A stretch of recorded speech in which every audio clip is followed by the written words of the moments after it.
تخيل معايا هاد البيت هذا ماركاه سوري، تخيل معايا اللي شاف هاد البيت ولا شاف كره غادا غادي يقول ضربها ابراهيموفيتش ولا سيدورف ولا كاكا ولا شي لاعب كبير، حتى الضربات هادو تيضربوهم غير اللعابه الكبار واللي تيقين فلوس. تخيل معايا تجيك انت في عقلك دقيقه 90 كسوري وخاسر بواحد مع بلد المنظم وتاخذ لوكازيون باش تضربها بهذه الطريقه هذه، راه ما يمكنش. واش هاد الثقه عند هاد الناس هادو ولاو هربانين.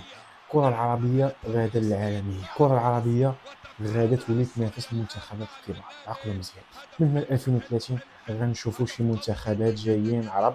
ما يمكنش السودان غتولي توحل مع فلسطين، غتولي توحل البرازيل. ما يمكنش على الروح القتاليه ديال هاد الناس هادو. حتى الدقيقه 90 وما سمحوش وما هبطوش وبقاو شادين حتى جابوا التعادل. تخيل معايا السوريين غيمشيو الماتش الجاي مرتاحين يلعبوا غير على التعادل وغادي يدوزوه هما والفلسطينيين، جوج منتخبات اللي مدمراهم الحروب.